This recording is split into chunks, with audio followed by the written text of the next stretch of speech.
তরঙ্গ মিলায় যায়, তরঙ্গ ওঠে, কুসুম ঝরিয়া পড়ে, কুসুম ওঠে। আজ সকালবেলায় অল্প অল্প রৌদ্রের আভাস দিচ্ছে। কাল বিকেল থেকে বৃষ্টি ধরে গেছে, কিন্তু আকাশের ধারে ধারে স্তরে স্তরে এত মেঘ জমে আছে যে বড় আশা নেই। ঠিক যেন মেঘের কালো কার্পেটটা সমস্ত আকাশ থেকে গুটিয়ে নিয়ে এক প্রান্তে পাকিয়ে জড়ো করেছে। এখনই একটা ব্যস্তবাগীশ বাতাস এসে আবার সমস্ত আকাশময় বিছিয়ে দিয়ে যাবে। তখন নীলাকাশ এবং সোনালী রৌদ্রের কোনো চিহ্নমাত্র দেখা যাবে না। এবারে এত জলও আকাশে ছিল। আমাদের চরের মধ্যে নদীর জল প্রবেশ করেছে।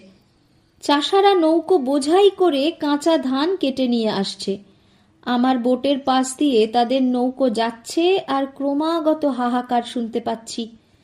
যখন আর কয়দিন থাকলে ধান পাকত, তখন কাঁচা ধান কেটে আনা চাষার পক্ষে যে কি নিদারুণ তা বেশ বুঝতেই পারা যায়। যদি এই শীষের মধ্যে দুটো চারটে ধান একটু শক্ত হয়ে থাকে, এই তাদের আশা। প্রকৃতির কার্যপ্রণালীর মধ্যে দয়া জিনিসটা কোনো এক জায়গায় আছে অবশ্য, নইলে আমরা পেলুম কোথা থেকে। কিন্তু সেটা যে ঠিক কোনখানে আছে খুঁজে পাওয়া শক্ত।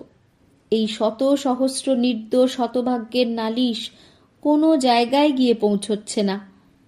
বৃষ্টি যেমন পড়বার তেমনই পড়ছে, নদী যেমন বাড়বার তেমনই বাড়ছে। বিশ্ব সংসারে এ সম্বন্ধে কারো কাছে কোনো দরবার পাওয়ার জো নেই। মনকে বোঝাতে হয় যে কিছু বোঝবার জো নেই। কিন্তু জগতে যে দয়া এবং ন্যায় বিচার আছে, এটুকু বোঝা নিতান্ত আবশ্যক। কিন্তু এ সমস্ত মিথ্যে খুঁতখুঁত মাত্র, কেননা সৃষ্টি কখনোই সম্পূর্ণ সুখের হতে পারে না। যতক্ষণ অপূর্ণতা ততক্ষণ অভাব, ততক্ষণ দুঃখ থাকবেই। জগৎ যদি জগৎ না হয়ে ঈশ্বর হতো, তাহলেই কোথাও কোনো খুঁত থাকতো না। কিন্তু ততটা দূর পর্যন্ত দরবার করতে সাহস হয় না। ভেবে দেখলে সকল কথাই গোড়ায় গিয়ে ঠেকে যে সৃষ্টি হলো কেন। কিন্তু সেটা সম্বন্ধে কোনো আপত্তি যদি না করা যায়, তাহলে জগতে দুঃখ রইল কেন, এ নালিশ উত্থাপন করা মিথ্যা। সেই জন্যে বৌদ্ধরা একেবারে গোড়া ঘেঁষে কোপ মারতে চায়। তারা বলে, যতক্ষণ অস্তিত্ব আছে ততক্ষণ দুঃখের সংশোধন হতে পারে না, একেবারে নির্বাণ চাই।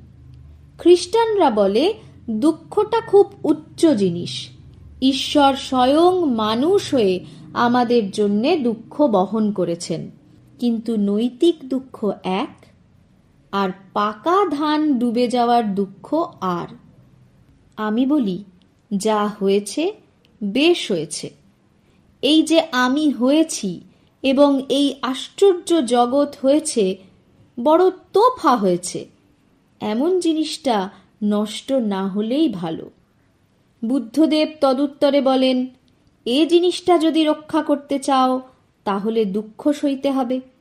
আমি নরাধম তদুত্তরে বলি, ভালো জিনিস এবং প্রিয় জিনিস রক্ষা করতে যদি দুঃখ সইতে হয়, তাহলে দুঃখ সবও।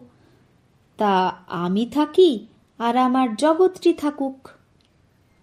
মাঝে মাঝে অন্নবস্ত্রের কষ্ট, মনোক্ষোভ, নৈরাশ্য বহন করতে হবে।